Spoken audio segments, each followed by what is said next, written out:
Today's story is about a typical middle-class American family that had everything going for them. Mom and dad were still totally in love 25 years after getting married. Their two kids were happy, successful, and poised to do huge things in life. But then, in 2021, it was like things just started to go so badly for this family. It was like they had hit the stretch of unfathomably bad luck. But their misfortunes had nothing to do with bad luck. Their misfortunes were the result of someone in their midst carrying around a very big secret. But before we get into today's story, if you're a fan of the strange, dark, and mysterious delivered in story format, then you've come to the right place because that's all we do, and we upload once a week. So, if that's of interest to you, the next time the like button is in a deep sleep, put a wig on them, also a beard and mustache combo, and then disguise their room to look like a hospital suite, and then violently shake them awake and tell them they've just woken up after being in a medically induced coma for years. Also, please subscribe to our channel and turn on all notifications so you don't miss any of our weekly uploads. Okay, let's get into today's story.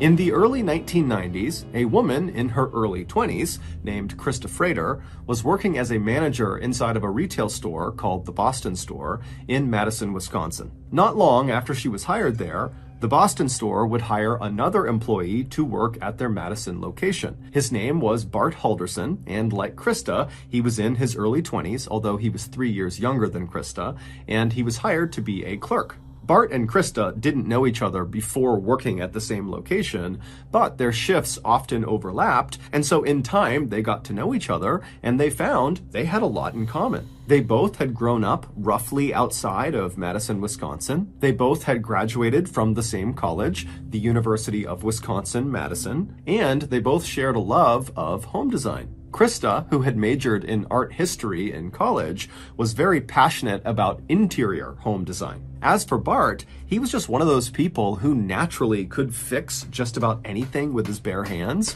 and growing up, his favorite projects were anything to do with home repairs. Whether it was something super simple or super complex, he didn't care. He just found it incredibly satisfying to keep a home in immaculate condition. And so Bart and Krista bonded over their commonalities, and in time, their working friendship evolved into a full-fledged romance. And by 1994, they had left the Boston Store, they had gotten married, and they had moved in together to their own apartment in DeForest, Wisconsin, which is not far from Madison. 2 years after that, in 1996, Bart and Krista welcomed their first child into the world. It was a little boy who they named Mitchell. And as soon as Mitchell was born, Krista decided she wanted to stay home with the baby, and Bart was in full support, and so he went out and he got a great job as an accountant, which paid enough money to pay for the whole family. And 18 months after Mitchell was born, Bart and Krista welcomed their second and final child,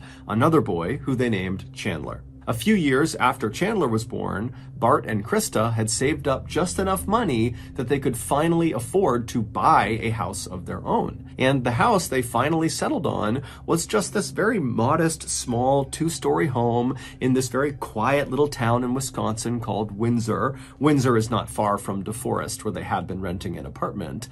But this little house in Windsor was perfect for Bart, Krista, and their boys. Not only did it have enough space for the family, but because it was their own house, as soon as they moved in, Krista got to really lean in to her passion for interior design, and she got to design the entire layout of the house. And then she continued to take pride in keeping the house perfectly tidy and beautiful at all times. As for Bart, he immediately began doing home repair project after home repair project. This house became his trophy, and he wanted to make sure his trophy was polished at all times. And it wasn't just the physical house that made this feel like their forever home. It was also their neighbors. As soon as they moved in, Bart and Krista made friends with all of the people that lived on their street, and they were all so friendly and welcoming. And then before long, the Haldersons were deeply invested in community activities like the Boy Scouts and the Kiwanis Club, and they were donating their time and money to other charities.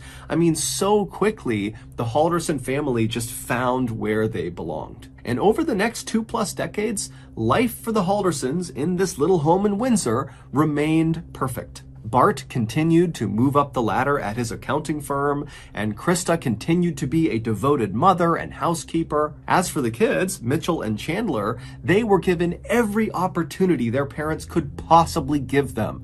And in that loving and supportive environment, they both thrived. By 2021, the older brother, Mitchell, who was 25 at the time, he had moved out and was living alone in an apartment, and he had graduated from college. He had landed an incredible IT job with a local, very successful company. He was engaged to be married, and he was about to buy his own house. As for the younger brother, Chandler, who was 23 at the time, he was still living at home with Bart and Krista, but he was doing just as well as his older brother. He was in his final year of college, but he had already accepted a full-time job with SpaceX that was set to start in Florida as soon as he graduated. And while he was in his final year of college, in between his studies, he worked part-time at a local insurance company to help pay rent to his parents, and he also volunteered the rest of his spare time with the Madison Police Department on their rescue scuba diving team. Chandler was also in a committed relationship with his girlfriend. But despite how well everything was going for Bart, for Krista, for Mitchell, for Chandler, their lives were about to take a serious turn for the worst. It all started in June of 2021. That month, Chandler, who was only weeks away from flying out to Titusville, Florida to start his job with SpaceX, fell down an entire flight of stairs, smashing his head in the process. Now, he immediately picked himself up and tried to tell himself that he was okay, but over the course of that day, he started to feel woozy and disoriented, and his legs started to feel numb. And so in a panic, he rushed himself to the hospital, and unfortunately, when they scanned his brain and they checked him out, the doctors discovered he had a severe concussion from this fall, and he had a brain bleed that almost certainly would require surgery at some point down the road. Also, the numbness in his legs appeared to be the result of permanent nerve damage. And so suddenly, Chandler, who was so excited about this opportunity in Florida, is now back home in a neck brace with a cane to get around. And even with the cane, he can barely walk. And then adding insult to injury, he almost immediately lost the job at SpaceX because he couldn't travel to Florida to start the job, and so they filled it with someone else. Chandler did his best to stay positive and optimistic, but I mean, this was a crushing blow. Everything he had worked for had just been taken away. And it was crushing for his family too. I mean, seeing their beloved Chaz, as they called him, laying on the couch looking totally miserable and depressed all day was awful. But despite how bad Chandler's accident was, the trauma it inflicted on Chandler and his family was nothing compared to what happened next. The Haldersons owned a small cabin that was located in a part of Wisconsin called White Lake. It was located about 3 hours drive to the north of their home in Windsor, and the cabin was situated inside of this rural forested area right near a big lake called White Lake, hence the name of the area. This cabin had been in the Halderson family since the 1940s, and when Mitchell and Chandler were little kids, Bart and Krista would take them up there all the time to go fishing, to go swimming, or just to relax. It was like their vacation home. But at some point, Chandler and Mitchell reached a certain age where they weren't that interested in going to the cabin anymore, and so as a result, Bart and Krista basically stopped going. However, just 2 weeks after Chandler's horrific injury, there was this huge storm that rolled through the White Lake area, and after the storm had passed, some people who lived permanently in White Lake called Bart and Krista and told them, hey, I was driving past your cabin and I saw there was some broken windows. It looks like your cabin might have been damaged from this storm. And so Bart and Krista, they're thinking, oh my goodness, we got to get up there as soon as we can and patch up that window and fix the rest of the cabin before another storm storm rolls through and totally ruins the cabin. And so Bart and Krista pull out their calendar and they see the next weekend coming up is the 4th of July weekend. The 4th of July is a very big holiday in America. It's when we celebrate our independence. And the way White Lake celebrates the 4th of July is with a big parade down Main Street and these amazing fireworks out over White Lake. And so Bart and Krista, they figure, you know what, let's just hold off and head up to our cabin in a couple of days to time it with the 4th of July weekend, and we can make the necessary repairs and we can enjoy the festivities of the holiday and kind of have a mini vacation up there. And so that was all fine and good. But right before they left for this trip up to White Lake, Bart and Krista started acting a little weird. On the evening of Thursday, July 1st, the day before Bart and Krista are supposed to leave for this trip, they begin packing up their things. And since Chandler lives with them, he's at home, he sees them doing this, and at some point he kind of got up and hobbled over and tried to help them pack, but that was short-lived because his legs were so weak. And so he sat down and just kind of watched them pack. And what he saw is they were packing lots and lots of cash and silver bars into their luggage. Although this was kind of odd to Chandler, he decided not to say anything because he figured, you know what, maybe they want to stash their cash and silver in the cabin like a keepsake, I don't know, but it's their business, it's not mine. And so Bart and Krista, they continue to pack up their things, and Chandler, because he can't go anywhere, just continues to kind of watch them pack. And at some point, Chandler asks his parents, so how are you getting up to White Lake? And his parents would say, oh, we're just getting a ride from our friends, another couple, they're driving us up. But they didn't tell him who the couple was. They basically just said, it's our friends. And so again, Chandler's sitting there thinking, okay, this whole thing is a little bit weird, but you know what? It's their business. I'm not going to ask about it. They obviously don't want to tell me. And so he just kind of let it go. And so at some point, Bart and Krista, they finish packing and they move all their luggage to the front of the house right near the front door. And then a little while later, they and Chandler would retreat to their rooms and they would go to sleep. The next morning, July 2nd, Friday, Chandler got up early at about 6 a.m. And when he got up, he began slowly hobbling his way down the stairs, expecting to see his mom and dad having breakfast and, getting ready to leave because they certainly wouldn't have left without telling him. But he gets downstairs and the house is dark and totally empty, and all of the bags that his parents had packed the night before and put near the front door, they were all gone. And so Chandler's thinking, did my parents get up at like 5 a.m. and leave without telling me? And so he goes to the door and he looks out the window thinking, maybe they're out there waiting outside. But when he looked outside, his parents weren't out there. And sure enough, their cars were still in the driveway. And so Chandler was left to believe that, well, I guess my parents did get picked up by whoever these friends were, and they did not feel the need to come tell me they were leaving. Now, this did leave Chandler a little bit shaken up. He just kept thinking about the strangeness of what they were packing and the fact that he didn't know who they were going with, and now this sudden departure. But again, Chandler just told himself that his parents would be just fine. These are just kind of random anomalies, but they are not indicative of there being any issue here. And so Chandler found a way to just kind of push these concerns out of his mind, and he just went about his day. And so because his parents were now going to be gone for the weekend, he promptly called his girlfriend, Catherine, and asked her to come over and stay at his house with him for a couple of days. And so she comes over, and because Chandler can't really do anything because of his injury, they basically spent the weekend just kind of lounging around and eating nice food and watching Netflix. But by the end of the weekend, on Sunday morning, there was an undertone that both of them noticed that something was wrong. Chandler had told his girlfriend about the strangeness of his parents' quick departure to White Lake, but he had said to her, I'm sure it's fine, and she basically said the same thing, that of course your parents are fine. But by Sunday, Bart and Krista had still not called or texted or checked in with Chandler or Mitchell or anybody. They were just totally gone and silent. And whenever Chandler or Catherine tried calling Bart or Krista's cell phone, it didn't even ring. It just went straight to voicemail. But by late that day, Sunday, July 4th, when really concerns were starting to mount about what happened to Bart and Krista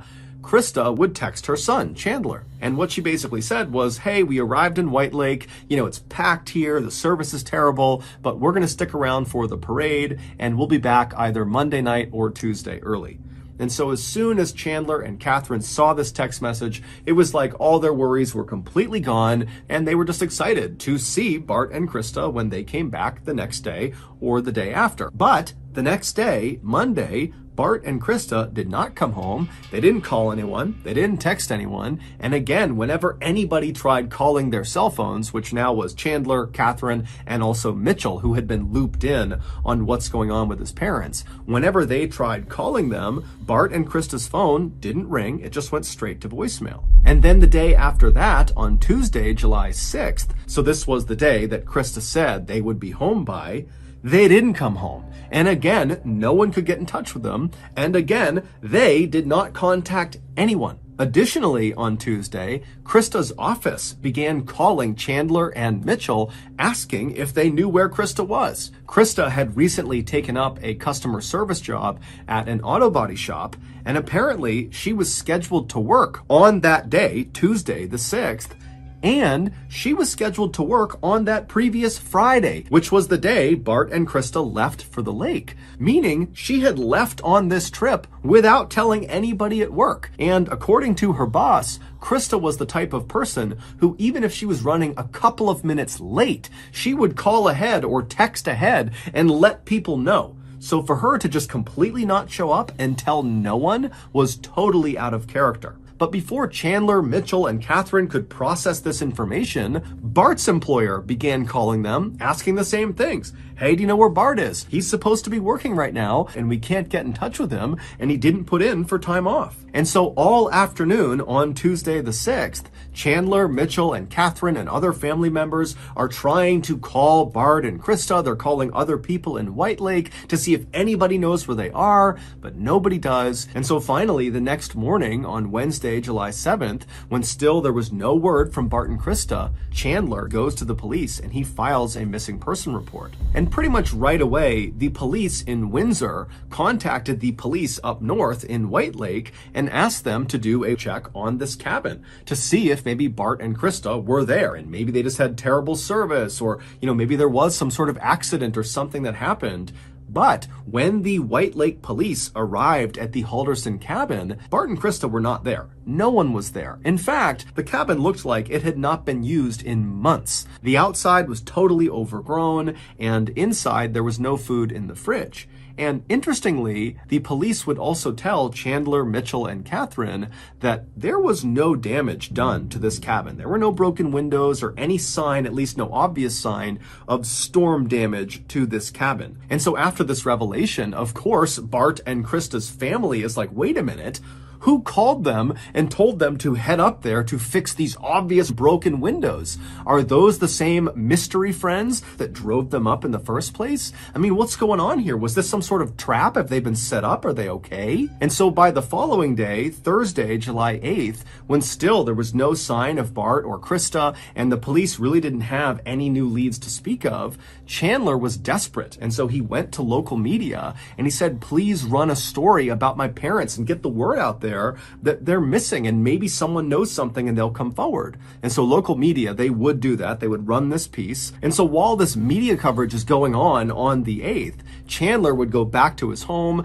and he would hobble door to door asking each of his neighbors if they had a security camera on the front of their house that might have picked up an angle of the street and so may have seen his parents on the morning of July 2nd when they climbed into that mystery couple's car that took them up to White Lake. Chandler was hoping that if he got this footage, somebody would be able to identify who these mystery friends were. But unfortunately, none of his neighbors had that footage. But as it would turn out, it didn't matter. Because on that day, the 8th, the police made a discovery that at first seemed relatively minor, relatively small, but when they examined it more closely, they realized it was a huge discovery and it completely broke the case wide open. To understand this breakthrough, we have to go back to June 29th, 2021. So 3 days before Bart and Krista hopped into that mystery person's car and headed up to White Lake. On that day, June 29th, Bart had finally just had it. There had been something bothering him for a really long time, and he had just finally decided, you know what? Today, I'm going to get to the bottom of it. And so Bart pulled out his phone, he punched in a number, he put it to his ear, and after a few rings, a young man named Omar Job answered his call. In total, Bart and Omar would talk on the phone for a total of 17 minutes. And for the first half of the call, it was basically just Bart being really angry and aggressive towards Omar. But then during the second half of the call, when Omar really had a chance to speak for the first time, Bart's tone completely changed. He was no longer angry. He actually sounded totally defeated. And so after this 17-minute phone call finally comes to an end, Bart is left kind of in shock, but he knows he now needs to set up an even more intense meeting with a group of people, and he needs to tell them what he just learned from Omar. And within 24 hours, Bart had set this additional high-stakes meeting with this other group. It was set for 3 p.m. on July 1st. July 1st was the day before Bart and Krista would leave for White Lake. And so on July 1st, the day of this new pivotal meeting,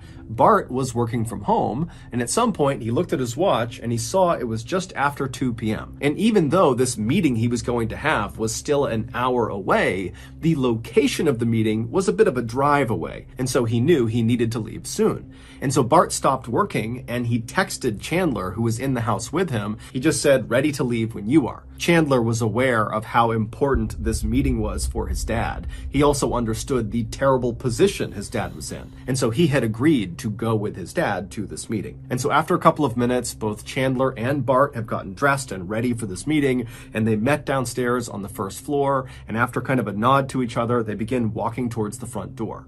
But then something happens. Chandler was standing behind Bart, and so as they're moving towards the door, Chandler reaches out and grabs a rifle he was hiding on the first floor. He raises it and he fires at least 2 shots into his father's back. And then once his father fell to the ground and was either dead or dying, Chandler, calm as can be, pulled out his phone and he texted his mother and told her, "Hey, Dad's phone is dead, so just text me." And then Chandler also sent his mother a text saying, "Get soda on your way home." To which his mother just wrote, "'Kay, I can," smiley face. All Chandler was trying to do was buy as much time as possible to prep the house for his mother's return. And so over the next couple of hours, we don't know exactly what Chandler did, but it's assumed he moved his father's body into some hiding place, and then after maybe trying to clean up a little bit, Chandler laid in wait for his mother. And at 4:58 p.m., Krista would clock out of her job at the automotive shop. She would make a pit stop at a store to buy Chandler some soda, and then between 5:15 and 5:30, security cameras on neighbors' houses would pick her up pulling into her driveway. And then just a couple of minutes later, she walked inside of her beautiful little dream home where she had raised her family over the past couple of decades, only to be immediately gunned down by her son the second she walked inside. It would turn out Chandler was living a double life. He had never graduated from college. He had gone to college, but for like a semester and flunked out. But he just kept telling his friends and family that he was progressing through college and then he graduated from college, all made up. He also did not have a job at the insurance company. He just told his family that he worked from home, which really meant he sat in his room and played video games all day. He was not a rescue scuba diver for the Madison Police Department because 1, he was not a scuba diver, and 2, because the Madison Police Department did not have a rescue scuba diving team. And needless to say, he did not have a job with SpaceX. He had never even applied. As for his head injury, he may have bumped his head at some point, and he did go to the doctors by himself sometime in mid-June, but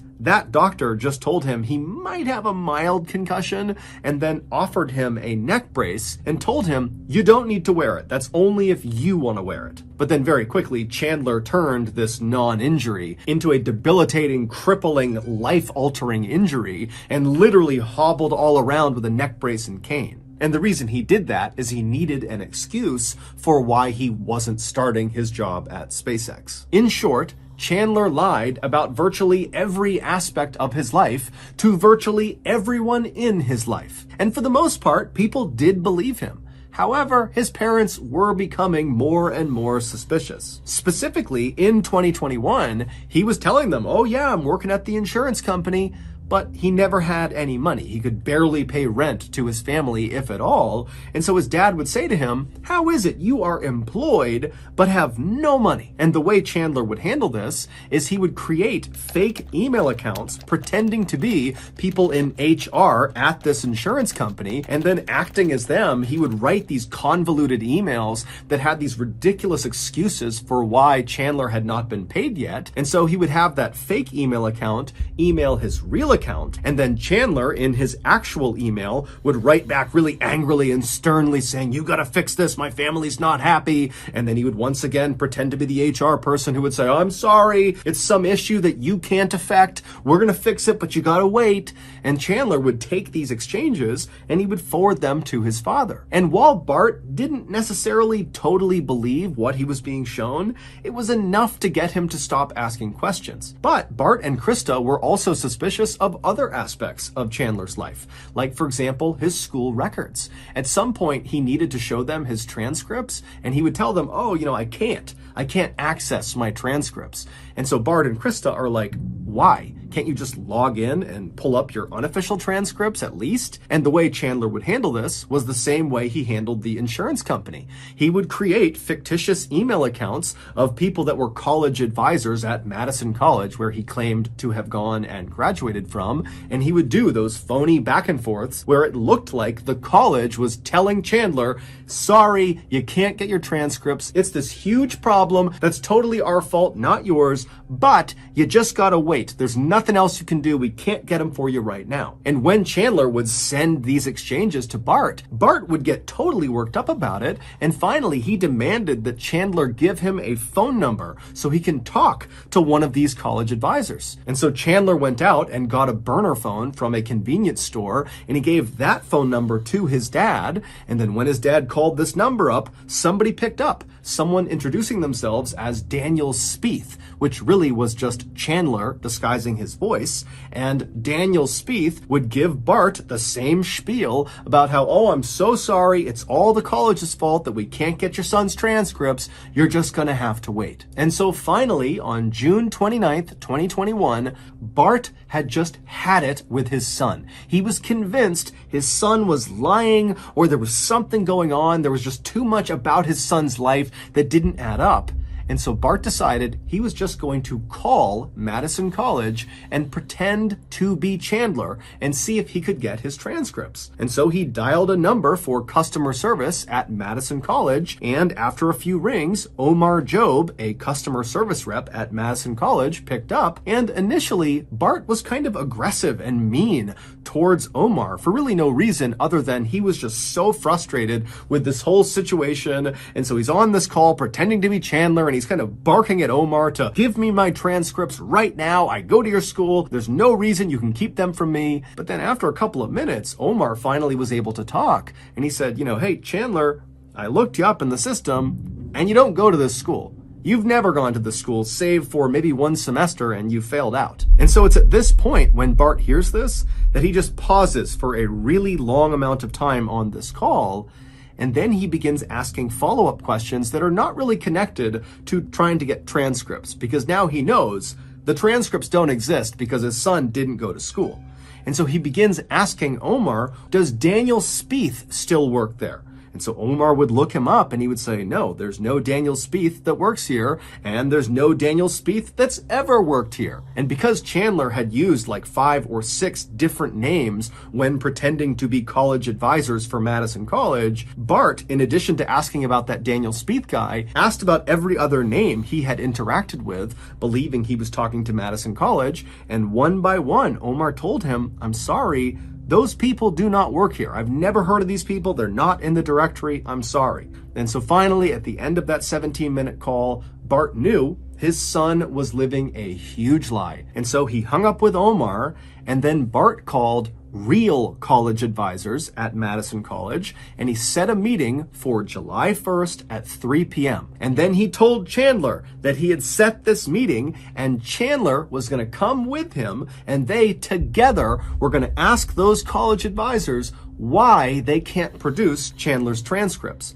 Now, Bart, of course, knew Chandler did not have transcripts. And so he likely had set this meeting to get Chandler to call the meeting off and come clean about this big lie so that Bart could get his son back on the right track, stop lying, and live a real life. But the way Chandler handled being caught was not to own up to any of this. He didn't call off the meeting. He just waited until the day of the meeting, and then he killed his father, killed his mother, and then dismembered their bodies and burned their body parts in the family fireplace, including their heads. And then when he couldn't destroy their bodies completely, he took what was left of their remains and scattered them all over town in parks and forests and rivers. He even put his father's headless, armless, legless torso behind his girlfriend's parents' house. And all the while, as he's doing this, he's spinning this ridiculous story to his girlfriend, to his brother, to other members of the Halderson family, to police,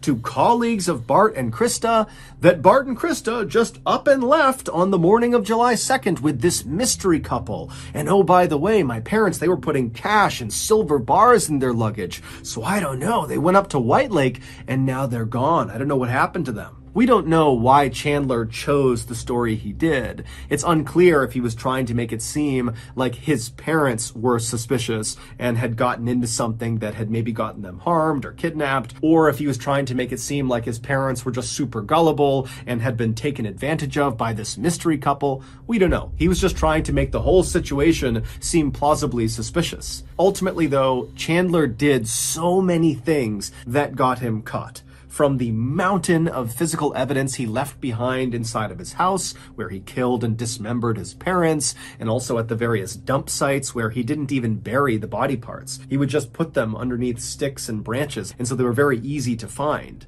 To his extremely suspicious behavior on July 7th when he walked into the police station and reported his parents missing. That whole time he was talking to police officers, he was acting so weird and was just saying things that didn't make sense, and he just totally came off like a guy who did not care at all that his parents were gone and really just seemed like a guy who was hiding something. But the big breakthrough that happened on July 8th that broke the case open stemmed from the text message Krista's phone sent to Chandler's phone on July 4th. When Chandler walked into the police station on July 7th and said, "My parents are missing," one of the first questions they had for him was, "Okay, well, when was the last time you spoke to your parents?" And Chandler would tell them he got a text message from his mother, Krista, on Sunday, July 4th. And then he showed them the text message. And the text message said that they had arrived in White Lake and they were going to be sticking around for the parade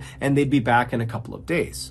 But the police noticed that this text message had been sent on July 4th, but in White Lake that year, the parade was on July 3rd. So when this text came through, the parade that anyone in White Lake would be aware of, it's a small place, you're not going to miss this parade, the parade had already happened. So why would Krista be texting her son that she was going to stick around in White Lake for the parade that had already happened? And so this led police to check phone records, and they would discover that text message was sent from Krista's phone to Chandler's phone. But when it was sent on July 4th, Krista's phone was not in White Lake. Instead, it was inside of the Halderson home, right near Chandler's phone. And so when police went to the Halderson house, they searched it and they found Krista's phone in the garage underneath a drawer inside of a shoe wrapped in tinfoil next to her driver's license. And so Chandler had obviously sent that text message on July 4th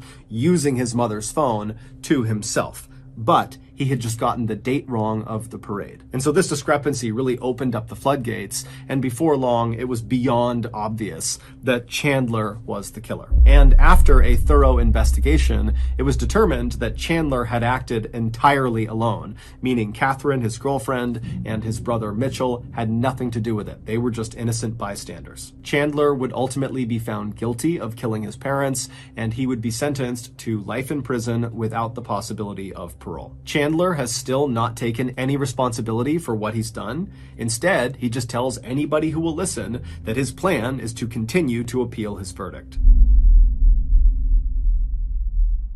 So that's going to do it. If you got something out of today's episode and you haven't done this already, the next time the like button is in a deep sleep, put a wig on them along with a mustache beard combo, and then decorate their bedroom to look like a hospital suite, and then violently shake them awake and tell them they've been in a medically induced coma for years. Also, please subscribe to our channel and turn on all notifications so you don't miss any of our weekly uploads. We now have a podcast called the Mr. Ballin Podcast that puts out brand new stories on Monday mornings, and we put out remasters of our best YouTube audio on Thursday mornings. That podcast is available on YouTube, Spotify, Apple Podcasts, Amazon, Google, basically anywhere you can find podcasts, you can find this one. We now have a registered 501c3 charitable organization called the Mr. Ballin Foundation that makes it as easy as possible for you to join me, my family, and my team in supporting those whose lives have been most impacted by violent and heinous crimes. Monthly donors to the Mr. Ballin Foundation Honor Them Society will receive free gifts and exclusive invites to special live events. But the real reward is helping to create a new ending to the story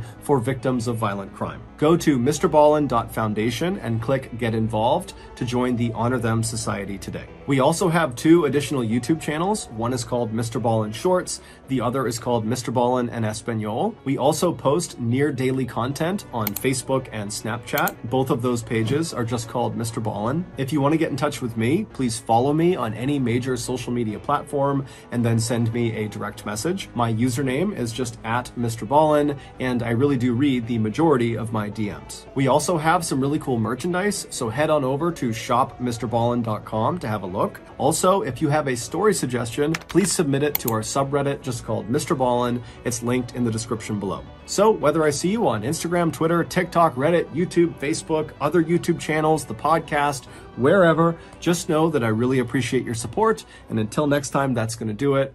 See ya.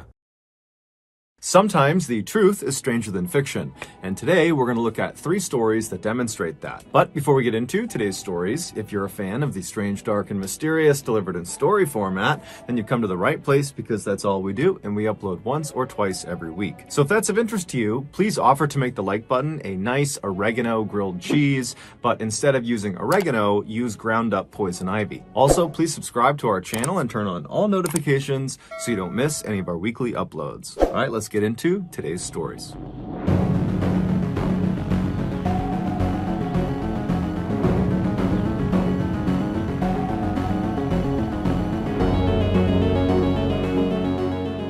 In the late 1800s, a deadly phenomenon was occurring in America. Fire departments were beginning to use these large safety nets that resembled these huge circular stretches of canvas to try to save people that were stuck in burning buildings. During a multi-story fire, these firefighters would show up and they would get out this big net and they would all take up positions around it, holding on to the edges, and then they would move it directly underneath one of the windows of the burning building, and then they would call out to the people inside to jump out of the window onto the net. And then when they jumped, the firefighters would make sure to maneuver the net to try to catch the person right in the middle, breaking their fall and saving their lives. However, the deadly phenomenon was that these people who were stuck in these buildings were more afraid to make the jump onto the net than they were of the fire. And so despite the firefighters' constant urges to please just jump, they would stay put and they would die in the fire. And so fire departments all over America were desperately trying to find ways to educate the American public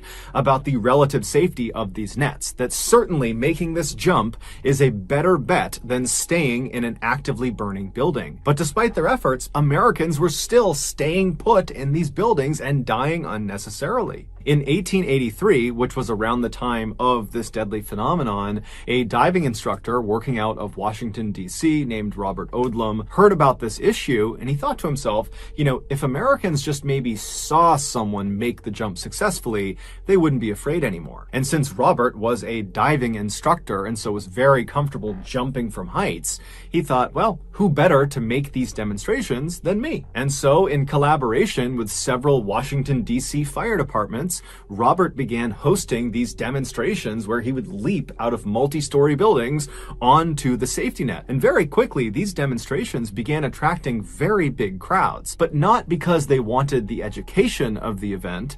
They just wanted to see someone jump out of a building onto a net. It was like a circus act. And Robert, who was not expecting this to happen, found himself really enjoying the attention he was garnering. And so pretty quickly, he stopped doing demonstrations to show off fire net safety and instead began jumping off of huge bridges into bodies of water just because people thought it was awesome. He was becoming this celebrity in Washington, D.C. And soon, Robert began taking his show all over the country, basically touring to all these bridges all over America, and he would put out these flyers all over the city, encouraging people to show up to the bridge on the day of his jump, and then when he would get to the bridge, there'd be hundreds and hundreds of people cheering him on. But Robert's very unlikely and rapid rise to fame and fortune quickly spawned copycats. And in 1885, so 2 years after Robert had begun this jumping venture, his popularity was beginning to wane because he was no longer as unique. Before, it was really just him doing these jumps,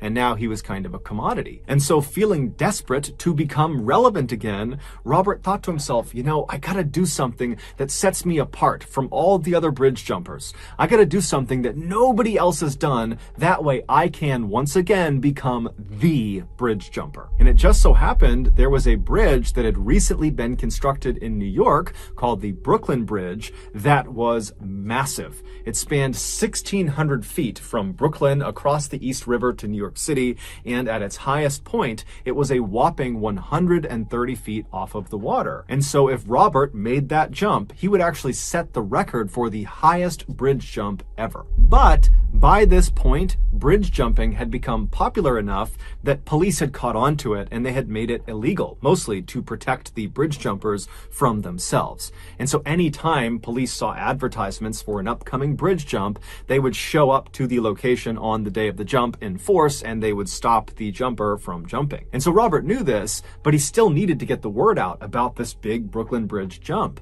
And so he created a very clever word of mouth campaign amongst people in New York, and he also began handing out these flyers that were fairly cryptic, but still told people where to go and at what time for this big spectacle they were going to see. And on May 19th of that year, the day of the jump, Robert's underground advertising campaign had worked beautifully. By early that morning, the Brooklyn Bridge was covered with hundreds and hundreds of people, also down on the banks as well. There's all these people who are all waiting to see Robert make this record-setting jump. Robert had become a bit of a showman since he began doing these bridge jumps, and he had developed a sort of trademark entrance. He would arrive in a black horse and carriage, and then once it stopped on the bridge, he would leap out, and he'd be wearing this long coat, and he would take it off, revealing his swimsuit, and the crowd would cheer, and then he would wave to the crowd, and then he would just run to the edge and leap off the bridge. And so on May 19th, all these people who are waiting for Robert, they're looking for this black horse and carriage, and around noontime, someone spotted it. It was coming onto the bridge from the Brooklyn side,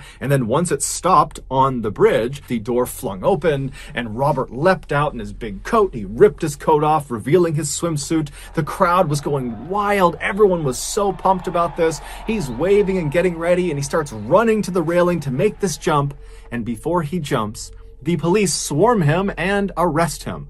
The police were not dumb. They had caught on to this underground advertising campaign, and so like everyone else, they were out in force on this bridge. There were all these officers everywhere, and so as soon as they saw this carriage, they immediately rushed over, intercepted it, and they stopped him. And so as they're arresting Robert, the crowd is starting to boo, and they're chanting, "Let him jump! Let him jump!" And the police, who are all kind of gathered on the Brooklyn side of the bridge, they're telling people to start to disperse, and as they're doing this, something incredible happens. On the far other side of the bridge, on the New York side of the bridge, another black horse and carriage had just come to a stop on the bridge. The doors had flung open, and a man had jumped out wearing a long coat. He had ripped it off, revealing a swimsuit, and the crowd went wild.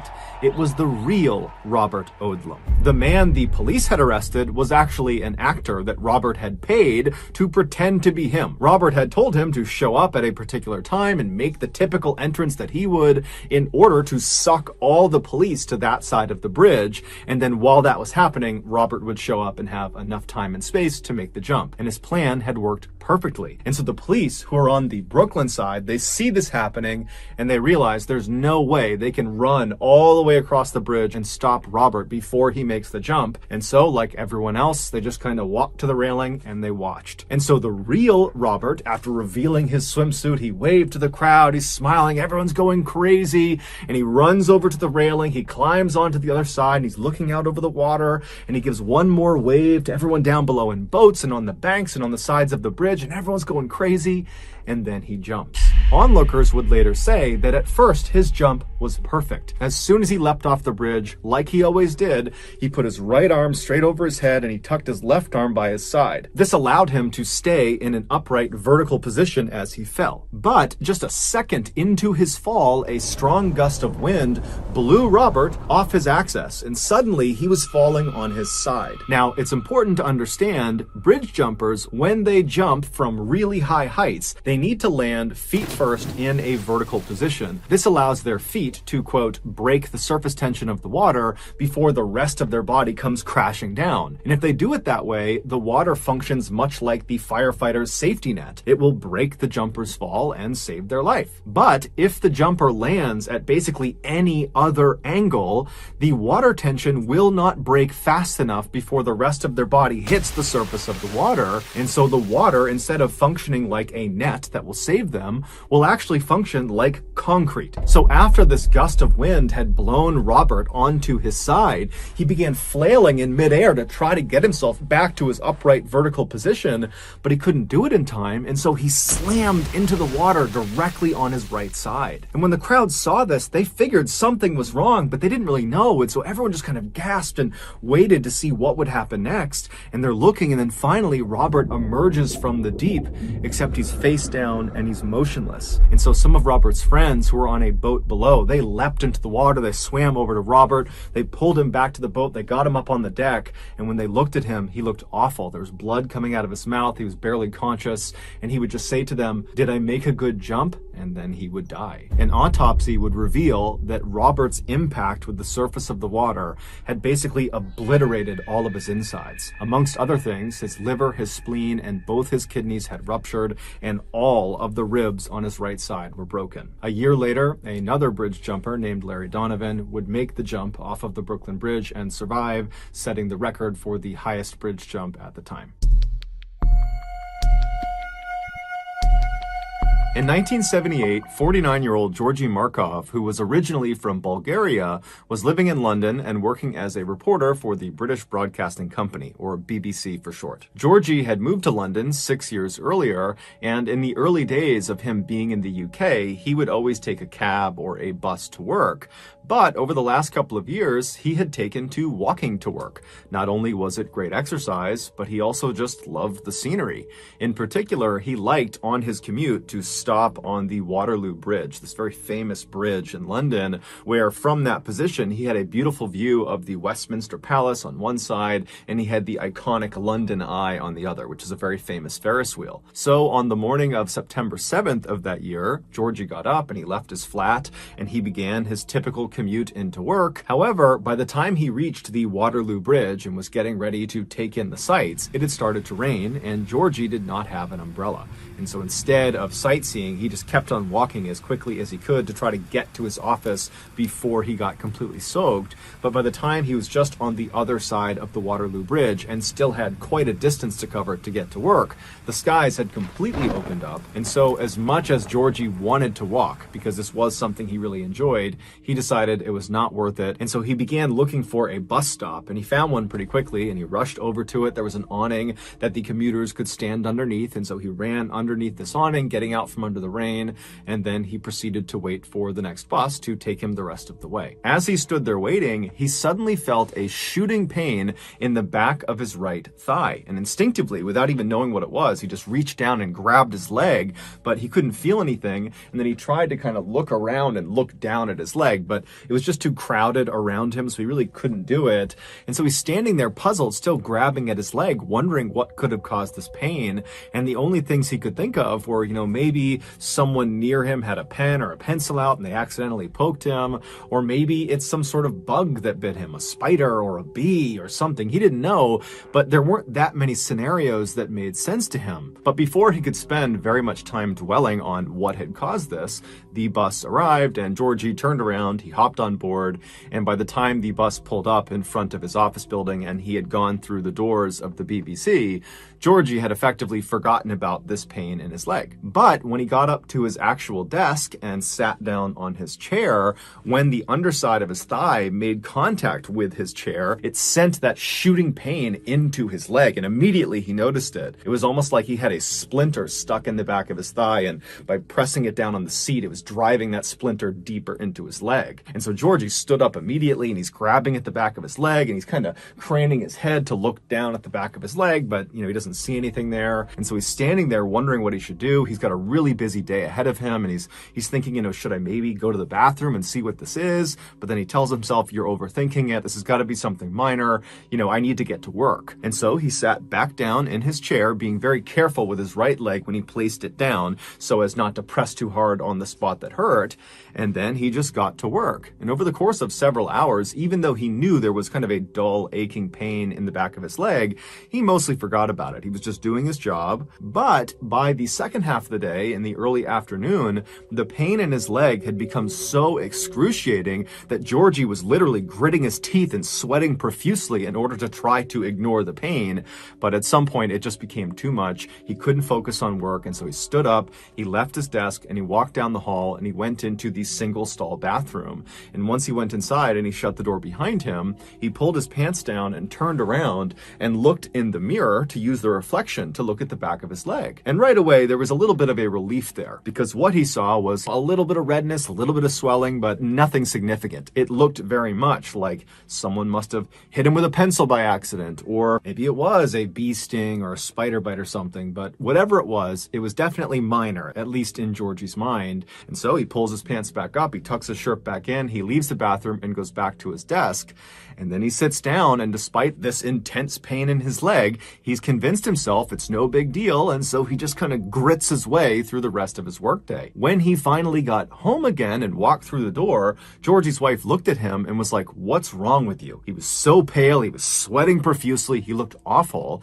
And so he told her about what had happened with his leg, and he was still trying to kind of write it off. But she told him, "Georgie, you are sick, there's something wrong, we have to go to the hospital right now." And so at this point, Georgie was miserable, and so he agreed to go. And so the pair, they made their way over to the emergency room at the hospital. They go inside, and a doctor pulled Georgie into an exam room and said, "Okay, tell me what's going on. Why are you here?" And Georgie would explain how in his morning commute, he had stopped at this bus stop and then felt this shooting pain. And then he told the doctor, "I'm pretty convinced this is someone who might have accidentally jabbed me with a pen or a pencil, or it's a bug bite, a spider bite. I don't know what it is, but I'm convinced it's something minor." And so the doctor, he hears this, and he asks Georgie to stand up, pull his pants down so the doctor can get a look at the site. And so Georgie does. He gets up, he drops his pants, and then as the doctor bends down and begins looking at the back of his thigh, Georgie kind of turns around and looks down, and he's shocked at what he sees.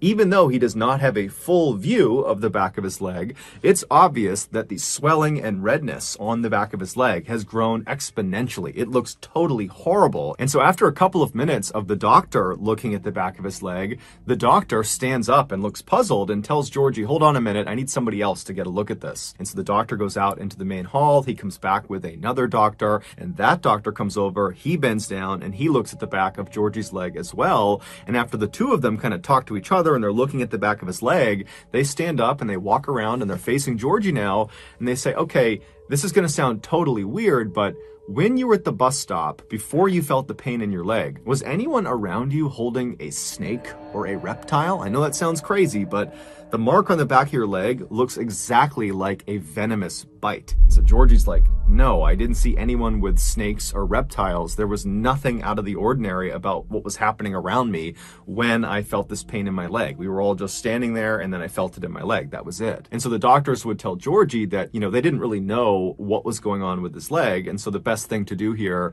is just to admit him to the hospital and monitor him and, try to run some tests on him and try to make him comfortable. And so that night, Georgie was admitted to the hospital. He was set up in his own hospital room. And right away, the nurses and doctors began administering different combinations of medicines and treatments to try to lower the swelling and the pain in his leg.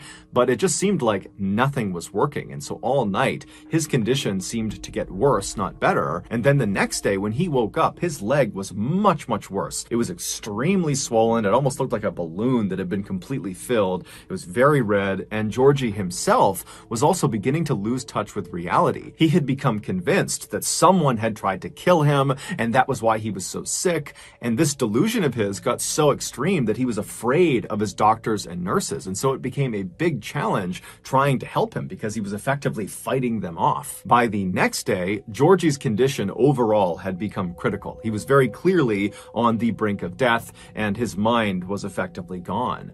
But the doctors and the nurses really had no idea what was going on with him, and so there was nothing they could do to help him. And then on the last day he was in the hospital, the third day, Georgie would die. His body just shut down. Given the strangeness of Georgie's death, his body was sent for an autopsy to try to figure out what had caused that leg pain, because that seemed to be the trigger that ultimately killed him. And sure enough, during the autopsy, the coroner made a surprising discovery. Buried in the back of his right leg, right underneath the site that was where he felt the pain, was this little piece of metal. It was so small, the coroner actually almost didn't see it.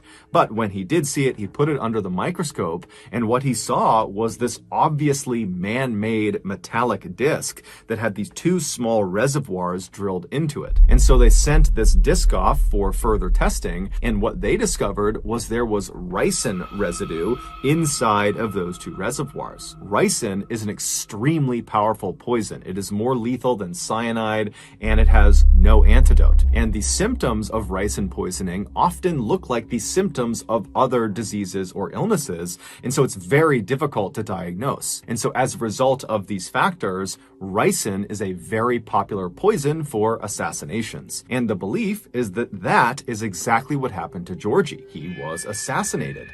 But to this day, we don't actually know who assassinated him. However, the running theory is that Georgie, who was a reporter for the BBC, he covered politics, and he often spoke very critically about the Soviet Union. And so this theory goes that the Soviet Union's intelligence agency, known as the KGB, they assassinated Georgie for what he was writing about. Adding credence to this theory, a former KGB officer named Oleg Kaligan, who was exiled to the United States in 1991, he claimed that he oversaw the assassination program that targeted Georgy Markov. He said what they did is they put this little tiny disc, that metal disc with the ricin inside of it, they put that at the tip of an umbrella, and they made sure the disc itself was fairly sharp. And then the KGB assassin with this umbrella simply followed Georgie on his typical morning commute, and then when he stopped at that bus stop, the assassin jabbed him in the back of the leg and then faded into the crowd. According to Oleg, those little metallic discs that had the ricin inside of them, they were actually covered with a thin layer of wax, and only when this disc had been placed inside of the target's body would their body heat melt that wax layer off, exposing the poison, and then their target would die several days later, as Georgie did. However, Oleg's story, despite being as compelling as it was, didn't have any hard proof to back it up. And so to this day, there has been no one officially charged with Georgy Markov's murder.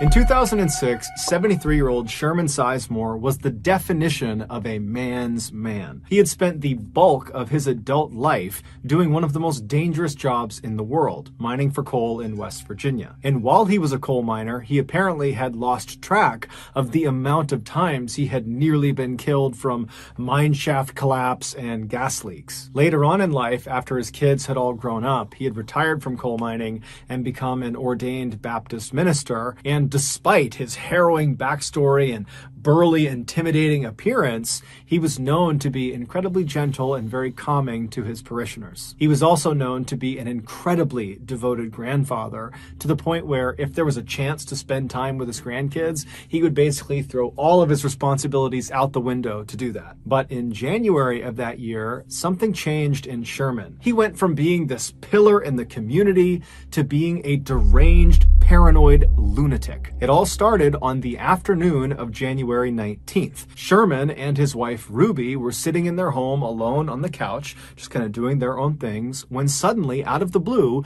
Sherman just starts screaming as if he sees something in front of him that's terrifying him, and his scream startled Ruby so that she started screaming, and so she looks at her husband, and he's still just looking straight out ahead. He's terrified of something in front of him, and so Ruby looks from him to where he's looking, and there's nothing there. And so she turns back to her husband and she's like, "What's going on? What are you screaming for? What are you so scared of?" But Sherman wasn't able to speak. After he stopped screaming, he just continued to look straight out as if whatever had terrified him had him in this trance where he couldn't look away. And so his eyes are wide, his mouth is open, his face is going white, he's starting to sweat, and Ruby's starting to panic. She has no idea what's happening with him. And so eventually she just holds on to him and says, "Come back to me, come back to me." And Sherman at some point would. He kind of broke out of his trance. And he looked at his wife and he just says, "You can't leave me or they'll kill me." Ruby has never seen behavior like this in her husband ever. This is a completely different person she's interacting with. And so she has no idea what to do. And so instead, she just kind of holds on to Sherman and prays that he doesn't start acting like that again. But that didn't happen. All day long, periodically, he would just start screaming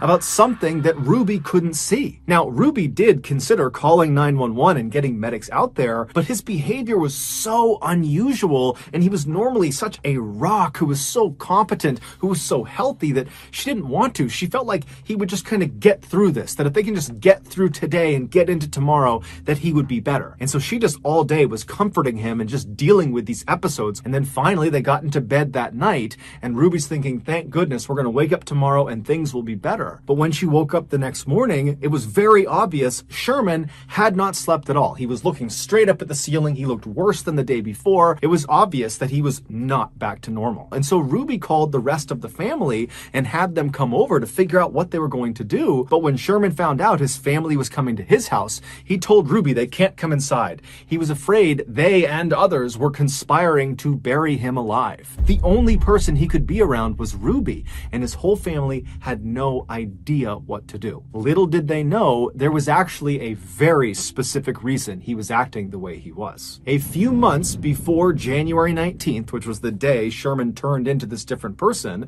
a few months earlier, he began complaining of severe abdominal pains. And so he and his wife Ruby and his daughter, they went to the hospital, and the doctor, after examining him and running some tests, determined that most likely his pain was coming from his gallbladder. But the only way to be sure would be to do some exploratory surgery and literally look inside of Sherman's gut and look at his gallbladder and see if that was the problem. And so the doctor asked Sherman, are you prepared to do an exploratory surgery, or would you like to just kind of wait it out and see what happens with this pain? And so Sherman talked it over with his wife and his family, and they made the decision that the pain was just too much, and so they would go forward with the surgery. And so on the morning of January 19th, so again, this is the day that Sherman basically loses his mind, he goes into the hospital completely normal. He goes in with his wife, he goes in with his daughter, and he makes his way over to the surgery wing of the hospital. He says bye to his family, and he's put on a stretcher bed, and he's wheeled in and prepped for surgery, and then brought into the operating room. And while he was in the operating room, laying on his stretcher bed, flat on his back, looking straight up at all these bright lights above him,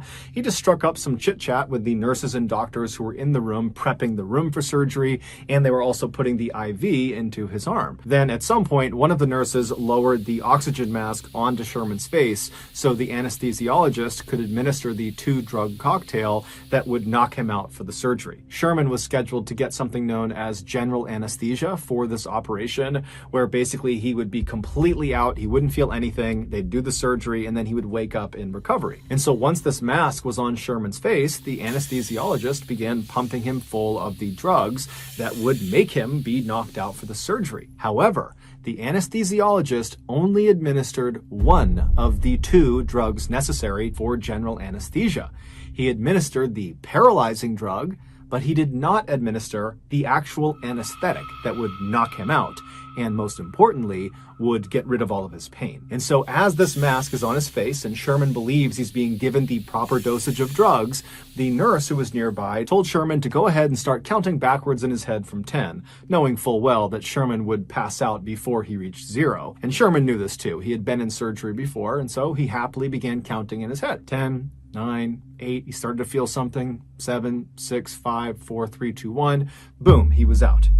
Except he wasn't. When he reached 0 in his head, counting down, he realized he had not passed out. He began taking mental stock of what was going on, and he realized he could completely feel his body. But when he tried to move his body, he couldn't. He was completely paralyzed.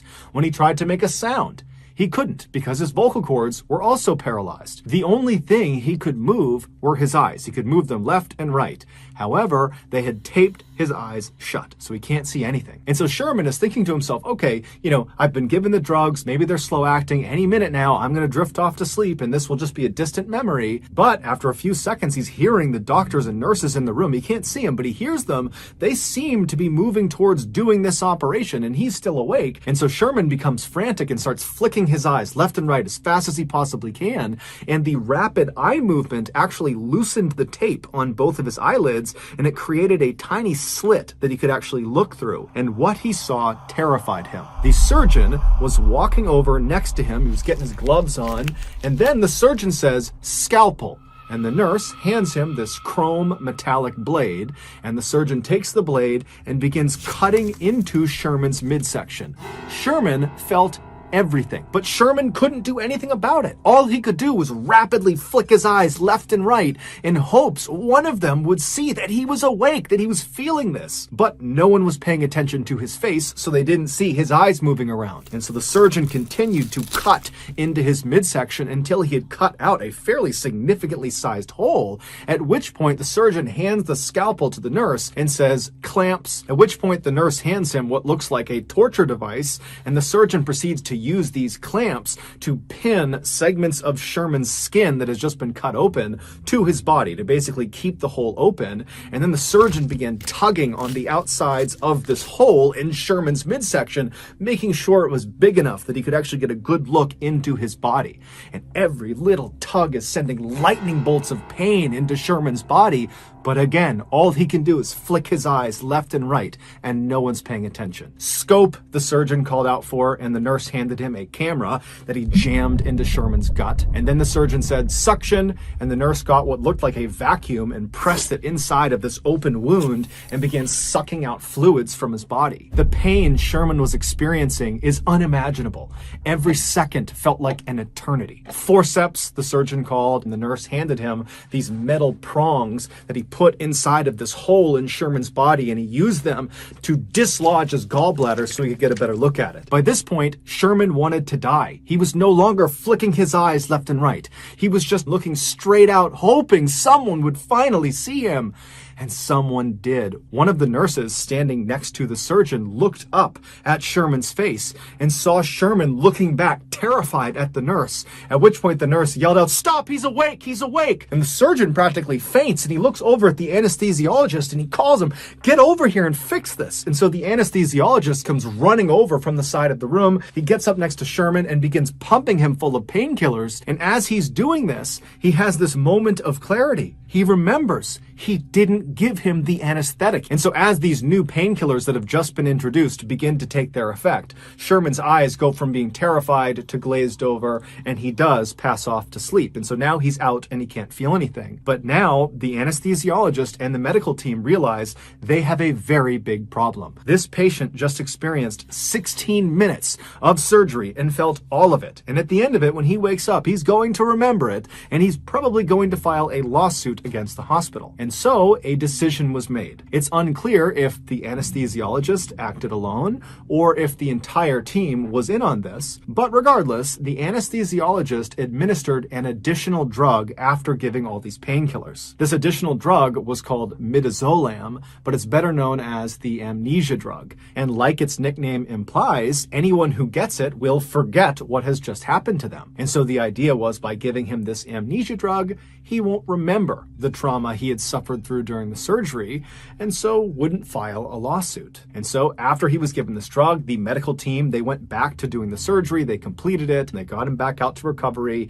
And then when Sherman woke up in recovery, he did not remember what had happened to him inside of the operating room, at least not consciously. Those horrible 16 minutes had been implanted on Sherman's subconscious. Basically, his body recognized that he had experienced extreme trauma. However, the amnesia drug wiped away the memory of how he received that trauma. So there's this big disconnect in his memory. And so when Sherman came to in the recovery room, he immediately sensed something was horribly, horribly wrong. He was scared, he was anxious, he had this incredible sense of dread, but he had no memory to tie these feelings to. And so as Sherman is sitting in recovery, he must have tried to kind of hide the way he was feeling because he didn't even remotely understand it. He had been completely happy and normal going into the surgery, and now a couple of hours later, he's a complete mess. And so he leaves the hospital that day on January 19th. He goes back to his house and he sits on the couch with his wife. And as he's sitting there, suddenly these horrible feelings he's having, they become too much. And he basically has a panic attack and he starts screaming out and he's terrified of something, but he doesn't know what it is. And then over the next couple of days, he began having these flashbacks where he would access the actual 16 minutes of torture he went through. But when he would see someone cutting into him and opening his chest up and sucking things out of it, he didn't think that happened to me and that's why I feel this way. Instead, he thought it was just this horrible nightmare that he couldn't escape from. And so his family did eventually start getting doctors and psychologists and all these people involved to figure out what was wrong with him. But before they could figure it out, the whole situation had just become too terrible for Sherman. And so on February 2nd, just 2 weeks after he came out of that surgery, he would take his own life. His family was unbelievably heartbroken. It didn't seem real that this had happened. And so they would continue to dig and figure out what went wrong. And they would finally get their hands on the medical report from the gallbladder exploratory surgery on January 19th. And after giving it to another doctor to look over, this doctor discovered that Sherman had in fact experienced 16 minutes of something known as anesthesia awareness, where you are awake or feel a portion of your surgery. And shockingly, this happens to 20,000 people a year. However, Sherman's case, forgetting the amnesia drug, just literally what he went through, 16 full minutes of this really intensive surgery that he felt, that is an absolute rarity. That does not happen very often. Sherman's family would go on to sue the hospital, and they would be awarded an undisclosed amount of money from the hospital in 2008.